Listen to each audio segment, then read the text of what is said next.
భద్రాచలంలో స్థానిక ఎమ్మెల్యే తెల్లం వెంకట్రావు 49 మందికి కళ్యాణ లక్ష్మి లబ్ధిదారులకు చెక్కులను పంపిణీ చేశారు. ఈ సందర్భంగా ఎమ్మెల్యే వెంకట్రావు మాట్లాడుతూ ఆడపిల్లల తల్లిదండ్రులకు ఆర్థికంగా అండగా నిలవాలన్న ఉద్దేశంతో రాష్ట్ర ప్రభుత్వం కళ్యాణ లక్ష్మి పథకాన్ని అమలు చేస్తోందని చెప్పారు. ఈ పథకంతో ఎంతో మంది నిరుపేదలకు ప్రయోజనం కలుగుతోందన్నారు. లబ్ధిదారులు ఈ సందర్భంగా దూరదర్శన్తో మాట్లాడుతూ కళ్యాణ లక్ష్మి పథకంతో తమకు ఎంతో ప్రయోజనం కలుగుతోందని చెప్పారు.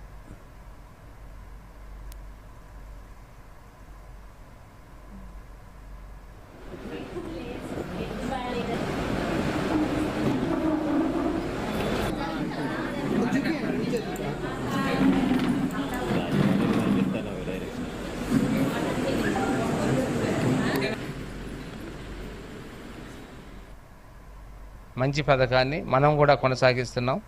గతంలో అంతా కాదు, కొద్దిగా లేట్ అయ్యాయి. ఇప్పుడు ఇమీడియట్గా నెల రోజులు పెళ్ళైన వచ్చేస్తున్నాయి అని చాలా సంతోషంగా ఉన్నారు. ఈరోజు ఎన్ని కష్టాలున్నా నష్టాలున్నా ప్రభుత్వం, రేవంత్ రెడ్డి గారి ప్రభుత్వం ప్రతి పేదవాడికి ఏవైతే లబ్ధిదారుల ఈ స్కీమ్స్ ఉన్నాయో వీటన్నిటిని అందించాలనే ఉద్దేశంతో ఈరోజు మంచి పథకాన్ని కళ్యాణ లక్ష్మి షాదీ ముబారక్ పథకాన్ని అందజేయటం జరిగింది. మాకు రీసెంట్గానే మ్యారేజ్ అయింది. కళ్యాణ లక్ష్మికి అప్లై చేసాం. మేము ఇవాళ వచ్చింది.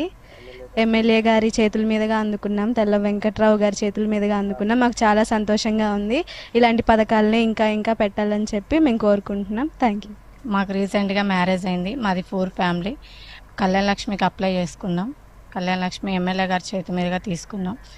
ఇలాంటి ఎన్నో అవకాశాలు ఇంకా రావాలని కోరుకుంటున్నాం.